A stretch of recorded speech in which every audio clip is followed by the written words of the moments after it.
Nor Albania akhirnya bersuara membuka kisah sunyi.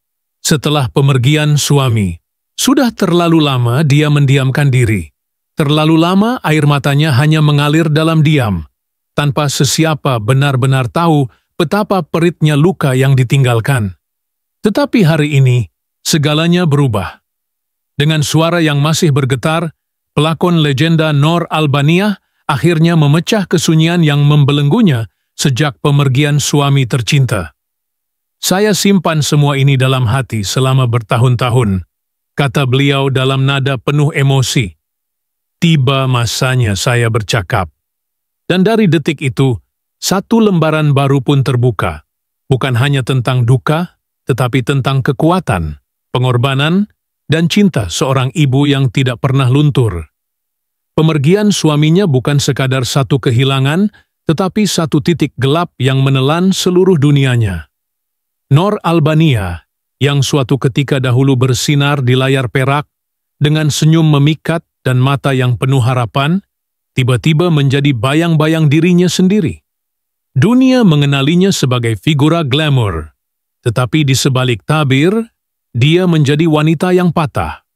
Seorang istri yang kehilangan cinta sejati, dan seorang ibu yang harus kuat demi anak yang masih kecil. Malam pertama tanpa dia, saya hanya peluk anak saya dan menangis. Saya tak tahu bagaimana nak teruskan hidup, luahnya. Tetapi, dalam kegelapan itulah, dia temui cahaya. Seorang anak yang tidak tahu apa-apa tentang kehilangan, tetapi sepenuhnya bergantung pada ibunya untuk terus hidup. Nor Albania tidak pernah mencari simpati. Dia tidak pernah menggunakan tragedi sebagai alat untuk meraih perhatian. Sebaliknya, dia memilih jalan senyap, membina kekuatan dari dalam, satu langkah demi satu. "Saya tahu saya tak boleh terus menangis. Anak saya perlukan saya," katanya sambil mengesat air mata yang sudah lama ditahan. Dia kembali bekerja. Bukan kerana mahu, tetapi kerana perlu. Dia ambil apa sahaja tawaran yang datang, walaupun kadang-kadang hanya untuk satu babak kecil atau sekadar watak sampingan. "Setiap sen yang saya dapat, saya simpan untuk masa depan anak saya. Saya mahu dia ada peluang yang saya tidak pernah miliki." Bukan mudah menjadi ibu tunggal dalam dunia hiburan yang sentiasa menilai dari luaran. Ramai yang menganggap dia masih bertuah, kerana namanya masih dikenali, tetapi hanya dia tahu betapa peritnya berjuang sendirian. Ada malam dia pulang ke rumah dalam keadaan lesu, tetapi tetap perlu memasak, membantu anak membuat kerja sekolah, dan memastikan segalanya sempurna. "Saya tak mahu anak saya rasa kehilangan itu sebagai satu kelemahan. Saya mahu dia tahu bahawa walaupun kita kehilangan ayahnya, kita masih ada segalanya, cinta, doa, dan masa depan." Ketika orang lain bersosial, dia memilih untuk tinggal di rumah. Ketika rakan-rakan seusianya sudah mulai menikmati sisa hidup dengan pasangan baru atau cucu-cucu yang mengelilingi, Nor Albania masih bergelut dengan tanggung jawab yang tidak pernah berakhir. Dia tidak menyesal. "Anak saya adalah segala-galanya. Kalau saya perlu korbankan hidup saya untuk memastikan dia bahagia, saya akan lakukan tanpa ragu." Namun, di sebalik ketegasan itu, masih ada luka yang belum sembuh. Setiap kali melihat anaknya mencapai kejayaan, hatinya sering diselubungi perasaan pilu. "Kalaulah arwah suami saya ada, pasti dia bangga." Bagi Nor Albania, kehilangan tidak pernah benar-benar hilang. Ia menjadi sebahagian daripada dirinya, satu ruang kosong yang tidak akan dapat diisi, tetapi dia belajar untuk hidup dengannya, menjadikannya sebagai kekuatan, bukan kelemahan. "Saya belajar untuk reda, saya belajar untuk bersyukur kerana diberi peluang membesarkan anak ini dengan tangan sendiri. Dia tidak mencari ganti, tidak mengintai cinta baru, walaupun ada yang cuba hadir. Hati saya sudah tertutup, cinta terakhir saya sudah pergi, dan saya tidak mahu sesiapa mengisi tempat itu. Kini, apabila anaknya mula berdikari, Nur Albaniah membenarkan dirinya untuk bernafas. Untuk pertama kalinya, dia melihat ke belakang dan sadar bahwa dia telah melalui perjalanan yang luar biasa. Saya bukan wanita sempurna. Saya buat silap, saya pernah rebah, tapi saya bangkit dan saya masih di sini. Ceritanya bukan hanya milik seorang pelakon, tetapi milik semua wanita yang berjuang tanpa suara. Wanita yang memilih untuk bertahan walaupun dunia meragui mereka. Wanita yang tidak gentar menjadi segala-galanya demi anak-anak. Dan bila ditanya apa yang dia harapkan dari masa depan, Nur Albaniah hanya tersenyum. Saya mahu damai. Saya mahu terus hidup dengan sederhana, melihat anak saya bahagia, dan tahu bahwa semua pengorbanan saya tidak sia-sia. Dia tidak perlukan tepukan gemuruh atau anugerah besar. Cukup dengan satu pelukan erat dari anaknya dan bisikan halus, "Terima kasih, Ibu." Lai, dalam dunia yang sering melupakan cerita-cerita senyap, kisah Nur Albaniah adalah peringatan bahwa kekuatan sejati lahir dari kesunyian yang panjang. Dan hari ini, setelah bertahun-tahun mendiamkan diri, dia akhirnya bersuara. Bukan untuk mencari simpati, tetapi untuk memberi inspirasi. Pemergian suaminya, Allah Yarham Zainal, pada tahun 1993 dalam satu kemalangan tragis telah menjadi titik hitam yang sukar dipadamkan dalam ingatan Nur Albaniah. Ketika itu, beliau baru berusia awal 20-an, masih muda, masih segar dalam dunia hiburan, dan baru sahaja mula mengecap rasa bahagia dalam rumah tangga. Anak perempuan mereka ketika itu masih bayi, baru mengenal dunia, belum pun sempat mengeja kata ayah. Hari-hari selepas tragedi itu adalah mimpi ngeri yang panjang. Di saat ramai menyangka Nur akan kembali ke pentas seni dengan lebih kuat, beliau sebaliknya memilih untuk menyepi. Dunia melihat beliau lenyap dari radar, tetapi di balik dinding rumah kecil di pinggir Kuala Lumpur, seorang ibu muda sedang belajar menjadi dua insan, ibu dan ayah. Saya belajar menyusukan anak, belajar tukar lampin, belajar buat susu sambil mata masih separuh tertutup, kerana belum tidur semalaman, katanya. Saya belajar segalanya, sendiri. Kehidupan tidak pernah mudah, apatah lagi bila semua perbelanjaan rumah tangga, persekolahan, dan kesihatan bergantung hanya kepada satu sumber pendapatan kecil hasil dari lakonan drama sesekali. Ada ketikanya, beliau terpaksa menolak tawaran berlakon yang menarik hanya kerana tidak mampu meninggalkan anak terlalu lama. Pernah saya terpaksa bawa anak ke lokasi penggambaran. Dia tidur atas kerusi lipat, di bawah khemah pelakon, sambil saya berlakon di depan kamera, ujar Nur dengan senyuman pahit. Tak ada siapa tahu, tapi saya tak pernah malu. Masa berlalu, anak perempuannya, Sharifah Adriana, membesar dalam kasih sayang yang tidak berbelah bahagi. Gadis kecil itu tidak pernah tahu bagaimana ibunya pernah tidak tidur semalaman kerana menunggu bayaran drama yang lewat turun. Tidak pernah tahu bagaimana ibunya menjual rantai pemberian arwah suami untuk membeli susu dan lampin. Saya tak mahu dia rasa hidup ini susah. Saya nak dia hidup seperti anak-anak lain. Makan cukup, belajar elok, dan tahu dia disayangi. Bukan hanya tentang nafkah zahir, Nur Albaniah juga berjuang dalam ruang batin yang tidak terlihat. Kesepian, rasa rindu yang tak pernah padam, dan keperluan untuk terus kuat di depan anak membuatkan beliau menahan tangis saban malam. Kadang-kadang, bila anak sudah tidur, dia akan menatap gambar perkahwinan yang masih digantung di dinding. Saya cakap dengan dia, "Abang, saya buat yang terbaik. Saya jaga amanah kita." Setiap kali merasa lelah, Nur akan memandang wajah anak dan berkata dalam hati, "Ini cinta terakhirku. Inilah sebab aku terus hidup." Adriana membesar menjadi seorang remaja cerdas dan berdisiplin, hasil didikan penuh kasih dan tegas daripada ibunya. Nur memastikan anaknya tidak manja. walaupun beliau mampu memberi lebih. Saya ajar dia berdikari, basuh pakaian sendiri, kemas bilik sendiri, dan hormat orang tua. Mereka bukan hanya ibu dan anak, mereka adalah teman rapat, saling bergantung.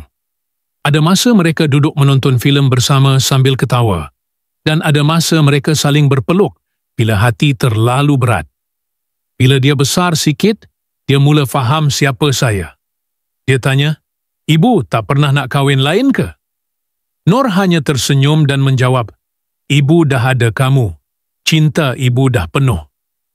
Tahun-tahun berlalu, Nor perlahan-lahan kembali ke dunia seni. Tetapi kali ini, beliau bukan lagi pelakon muda yang dikejar populariti. Beliau tampil dengan kematangan, dengan kisah hidup yang mengajarnya untuk memilih watak yang dekat dengan hati. Watak-watak ibu tabah, isteri yang kehilangan, wanita yang berdiri semula setelah runtuh, semuanya menjadi cerminan dari apa yang beliau sendiri lalui. Saya tak perlu pura-pura dalam watak macam itu. Saya cuma perlu ingat apa yang saya lalui sendiri. Kehidupan mereka berdua tidak mewah. Mereka tinggal di rumah sederhana, makan makanan yang dimasak sendiri, dan bercuti hanya bila ada rezeki lebih. Tetapi yang ada dalam rumah itu adalah ketenangan, sesuatu yang tidak boleh dibeli dengan wang. Adriana tak pernah merungut. Dia tahu apa yang saya usahakan untuk dia. Dia hormat itu. Anak gadis itu kini sudah pun menamatkan pengajian dan sudah mula meniti jalan sendiri. Nor, walaupun masih aktif dalam lakonan, sudah mulai perlahan. Sekarang saya lebih banyak masa untuk diri sendiri. Saya menulis jurnal, saya berkebun, tapi bila Adriana telefon, saya akan tunggu setiap malam. Kini, ketika ditanya apakah yang beliau kesalkan, Nor Albania tidak menjawab dengan keluhan. Saya tak menyesal apa-apa. Kalau diberi peluang hidup semula, saya tetap akan pilih untuk kahwin dengan Zainal. Tetap akan pilih untuk jadi ibu kepada Adriana. Walaupun saya tahu akhirnya saya akan hidup sendirian, saya tetap pilih jalan ini. Nor Albania, seorang wanita yang pernah terbenam dalam duka, bangkit perlahan-lahan, dan kini berdiri sebagai lambang kekuatan seorang ibu. Kisahnya bukan sekadar untuk dikagumi, tetapi untuk direnung, kerana dalam diam, beliau telah membina hidup baru.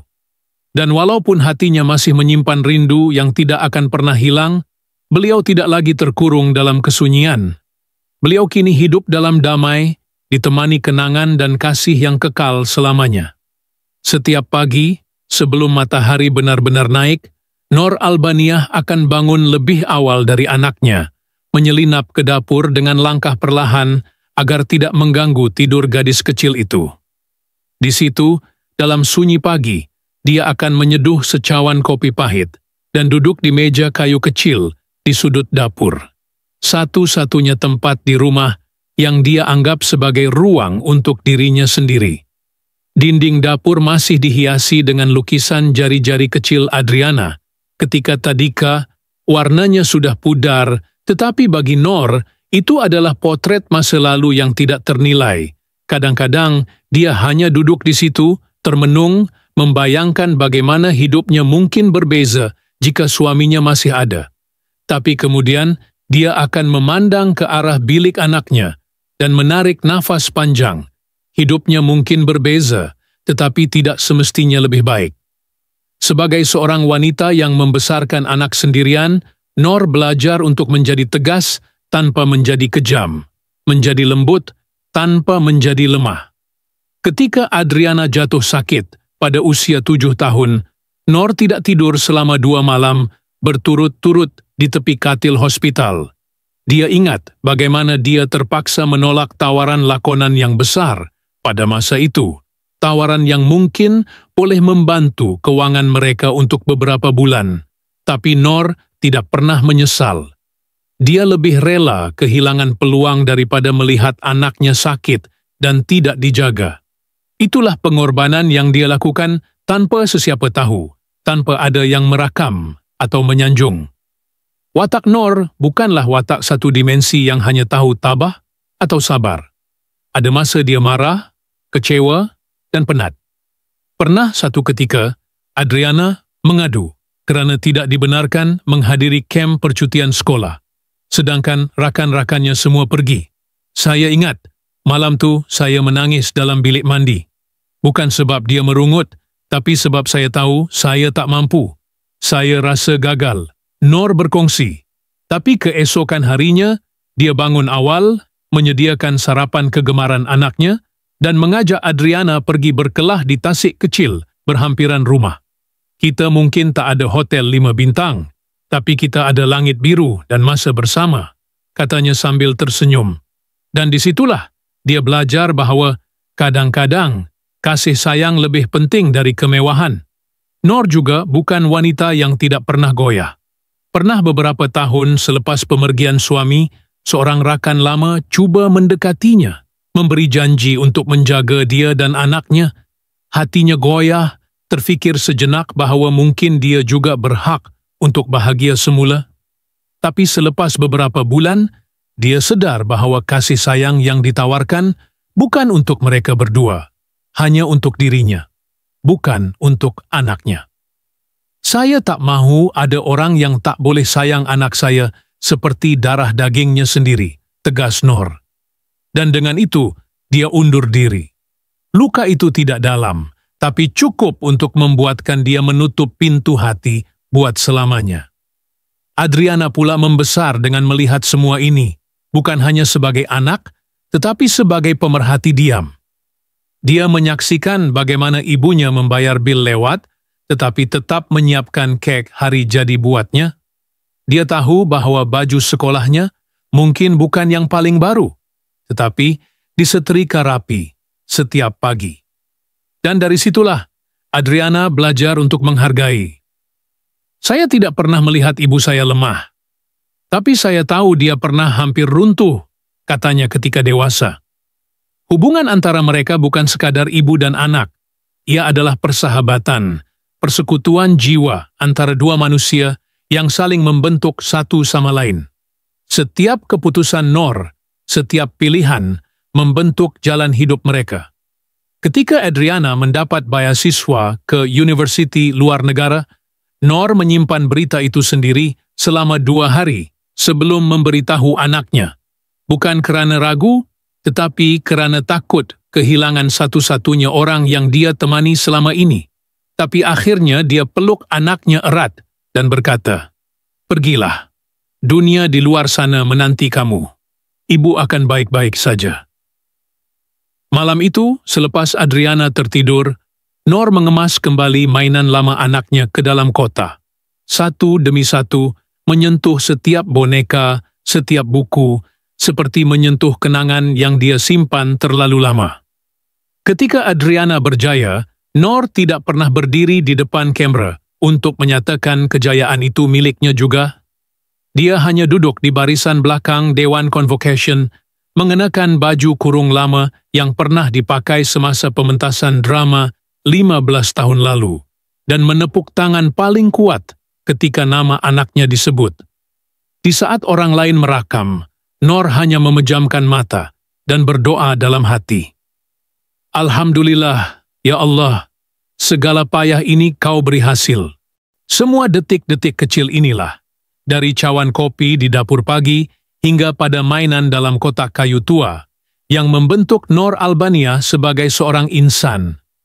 Bukan hanya pelakon, bukan sekadar balu, tetapi seorang wanita dengan dunia dalaman yang kaya, kompleks dan penuh warna.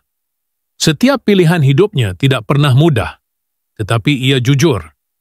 Dan melalui kisah hidupnya, kita belajar bahawa kekuatan bukanlah tentang tidak pernah jatuh, tetapi tentang bangkit dengan mata yang masih basah, tetapi hati yang masih ingin terus memberi. Masing-masing peristiwa, dari kehilangan, cabaran ekonomi, peluang yang terlepas, dan kasih sayang yang tidak pernah pudar, semuanya saling bersambung. Tiada satu pun yang berdiri sendiri. Seperti helai-helai benang yang bersatu menjadi kain, hidup Nor dan Adriana adalah satu cerita besar yang dijahit dari ribuan detik kecil yang penuh makna. Pembaca tidak lagi sekadar melihat Noor dari jauh. Mereka merasai nafasnya, memahami luka dan kekuatannya, dan dalam diam mungkin ada sebahagian dari mereka yang melihat bayangan diri sendiri. Malam itu, Noor Albaniyah duduk sendirian di beranda rumah lamanya. Angin malam menyusup masuk melalui celah langsir nipis, membawa bersama bau hujan yang baru reda. Di pangkuannya terletak sebuah buku nota tua. Kulitnya sudah lusuh dan usang, penuh dengan tulisan tangan halus, catatan harian yang disimpan selama berdekad-dekad, namun tidak pernah ditunjukkan kepada sesiapa pun, termasuk Adriana. Di sebalik helaian kertas yang mula rapuh itu, tersembunyi rahasia-rahasia kecil dan beberapa yang terlalu berat untuk diucapkan.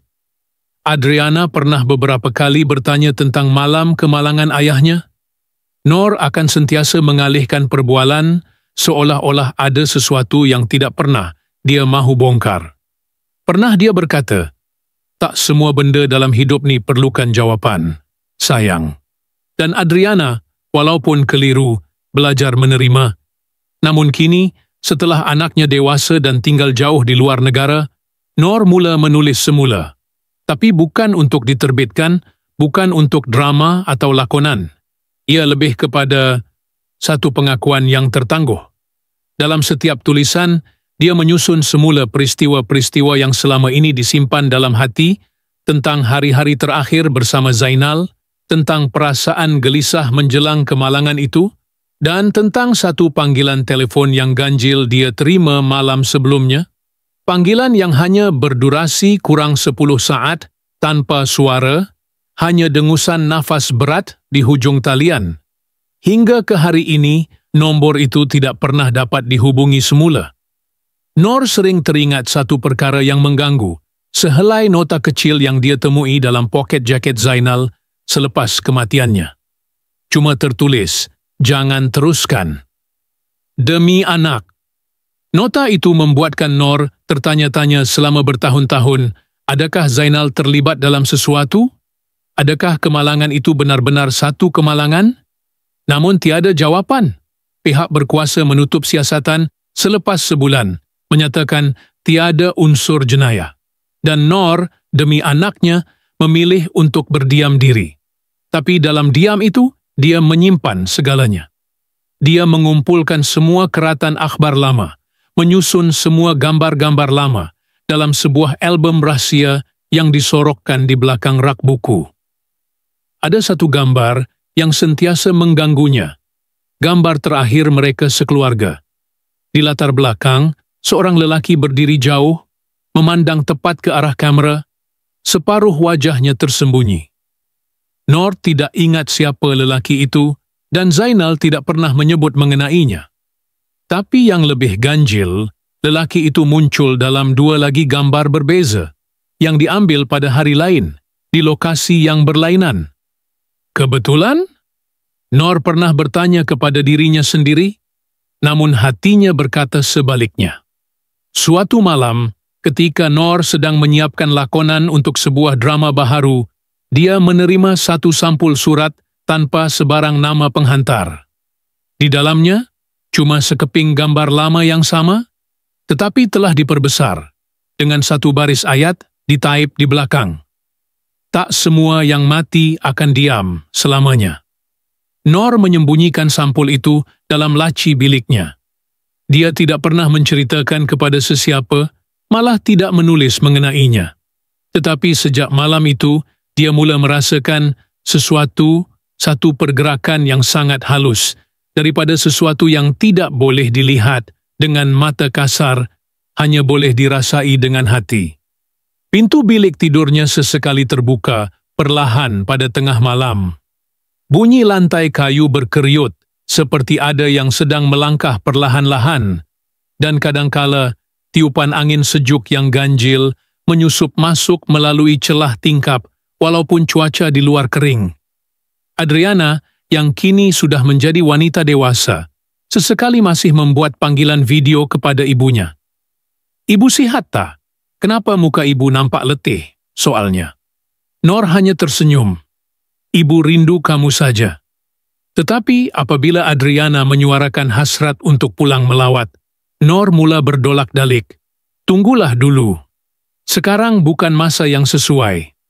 Adriana terasa ada sesuatu yang tidak kena, tetapi dia enggan mendesak. Dan hingga kini, tiada siapa tahu bahwa Nor telah mula menulis sebuah buku nota lain, sebuah jurnal yang bukan untuk dibaca, tetapi untuk dihantar, jika suatu hari nanti dia tidak lagi ada.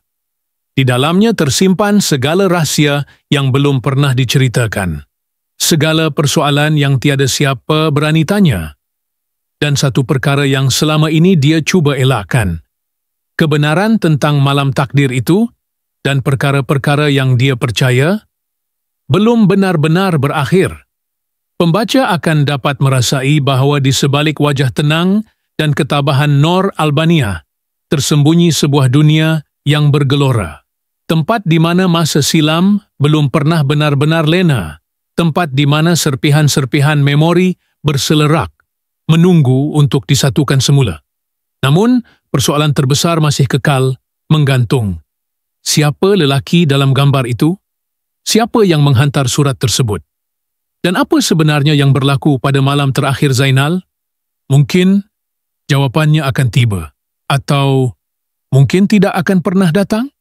Adriana pulang ke rumah itu beberapa bulan kemudian. Rumah lama di pinggir kota yang dindingnya sudah berlumut. Lantainya berderit setiap kali dipijak. Dan dipenuhi aroma kenangan yang sukar dijelaskan. Nor Albania tidak menunggu di depan pintu seperti kebiasaannya.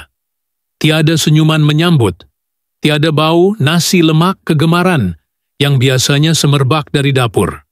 Hanya kesunyian dan sebuah sampul putih yang ditinggalkan di atas meja makan. Dengan namanya tertera dalam tulisan tangan ibunya, halus, kemas, tetapi seakan tergesa-gesa. Adriana membuka sampul itu dengan jari jemari yang menggigil. Di dalamnya, bukan surat, bukan juga pesanan panjang, hanya sekeping gambar lama. Gambar keluarga yang diambil pada hari terakhir mereka bersama. Di belakang gambar itu tertulis satu baris ayat. Kebenaran bukan selalu untuk didengar, tapi untuk dirasakan. Adriana memandang sekeliling rumah. Setiap sudut menyimpan bayangan ibunya. Langsir nipis itu, cawan retak yang sering digunakan untuk minum kopi, dan dinding dengan bekas pudar daripada bingkai gambar yang telah ditanggalkan. Sesuatu seolah-olah telah perlahan-lahan meninggalkan ruang itu, seperti masa yang telah menyimpan rahasianya terlalu lama, dan kini tidak lagi memerlukan penjelasan. Dia menaiki tangga perlahan-lahan menuju ke bilik ibunya dan membuka almari. Di dalamnya ada sebuah kotak kayu kecil, kotak yang pernah dilarang ibunya untuk dibuka. Kuncinya masih berada di tempat sama, tersembunyi di celah buku Bumi Manusia yang sudah kekuningan. Dengan sedikit ragu-ragu, Adriana memusing kunci dan penutup kotak itu terbuka. Di dalamnya, selain helaian catatan yang berselerakan, terdapat seutas rantai perak dengan loket berbentuk titisan air mata. Dia pernah melihat loket itu dalam satu sesi penggambaran lama ketika ibunya masih seorang pelakon muda. Tetapi yang peliknya, di dalam loket itu terdapat ruang kecil untuk meletakkan gambar. Dan apabila Adriana membukanya, tiada gambar di dalam. Hanya ruang kosong, sunyi, sepi, seolah-olah sedang menunggu untuk diisi dengan sesuatu yang dia sendiri tidak pasti apa. Adriana mendongak, merenung keluar jendela. Angin petang menyusup masuk, membawa bersama bunyi-bunyi rindu dari masa lalu. Di kejauhan, bayang-bayang pokok tua menari perlahan-lahan, dan dalam getaran itu, seakan-akan terdengar suara ibunya, sayup, jauh, tidak jelas. Dia tidak tahu mengapa ibunya pergi diam-diam, tidak tahu kemana. Tiada nota tinggal, tiada pesan terakhir, hanya tinggal benda-benda kecil dan satu perasaan. Seolah-olah segalanya belum benar-benar berakhir. Malam menjelma. Adriana menyalakan lampu ruang tamu, dan dalam cahaya kekuningan itu, bayang-bayang mula bergerak perlahan di dinding. Dia tidak pasti sama ada itu hanyalah hembusan angin atau satu kenangan yang perlahan-lahan sedang pulang. Dan ketika dia duduk kembali di sofa lama, memegang buku nota usang milik ibunya, matanya terhenti pada satu halaman yang telah disiat. Hanya tinggal kesan koyakan. Halaman itu menulis apa? Soalan itu tergantung, tanpa jawaban. Seolah-olah Noor telah memilih untuk pergi. Bukan kerana ingin melarikan diri, tetapi kerana dia tahu ada perkara yang tidak semestinya perlu dijelaskan. Dan dalam keheningan yang panjang itu, Adriana bertanya dalam hati, adakah ibu benar-benar pergi? Atau hanya menyepi, seperti selalu? Tiada siapa yang tahu. Tiada siapa datang selepas itu untuk memberi kepastian. Hanya tinggal rumah lama itu dan hembusan angin yang selamanya akan menceritakan sebuah kisah yang tidak pernah lengkap.